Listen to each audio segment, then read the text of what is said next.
Hey, what's going on, everybody? This is Tyrone back with Tech Life.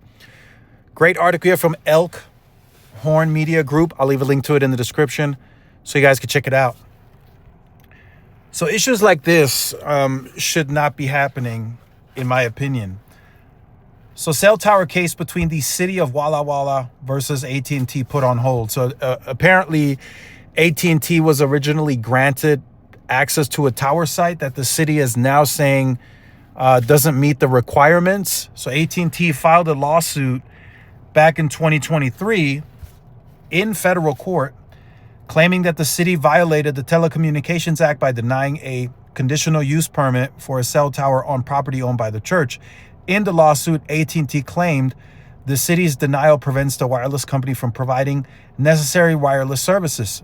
It further contends that the city should have provided an alternate site if the area it proposed didn't meet the requirements, right? So that shouldn't be happening. Figure it out. You have people in place specifically for this. Get it figured out, get it done, and give them a proper area to put the site, right? We talked about this before. The engineers, they properly planned this out. So even just relocating a few feet or maybe, a half a mile down the street, it changes stuff. It changes things, right? But still, figure it out. Don't tell them that, yeah, you can put it there, and then you come back and say, oh, you know what? It didn't meet the requirements. That should not be happening. But the positive here is AT&T is trying to fix the network. So the huge negative here is the city and everything else going through the lawsuit, right? It's been put on hold for now. But a good thing is AT&T is trying. So, and through the federal courts, AT&T's case should be even bigger because they are the network for first responders. So that should be looked at even more closely.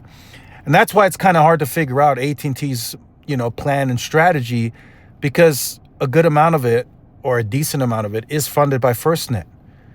So you never know where AT&T is expanding or what their true strategy is, because they're also backed by FirstNet. So you have to look at that too. You have to look at the government reimbursement they're getting. So all of that has to be taken into consideration. But if there's a weak area that they struggle in, they have to fix that. Not only for its consumers, but also for the first responders. And that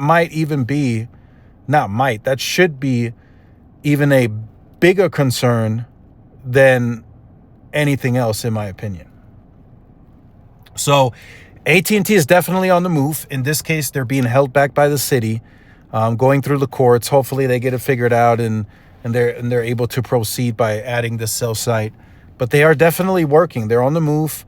Now that the 4.9 has been granted and given to FirstNet, they're going to, strategically figure out who's going to deploy and how much they're going to spend and all that. And hopefully in the short term, we find out how much money FirstNet is giving AT&T and how aggressively they're going to deploy 4.9. I'm sure we'll get some kind of plan publicly, hopefully. It won't be the full details, but we should say, this 4.9 has to be deployed over 10 years for $8 billion, whatever, right? Whatever the case. So AT&T is definitely trying. In this case, for this article and this video, they're being held back by the city. But this shows that even in the weaker areas, they're trying to fix it and they're trying to add more sites. So let me know your thoughts in the comments. Like, share, subscribe if you're new. Follow my social media outlets. This is Tyrone with Tech Live. See y'all in the next one. Peace.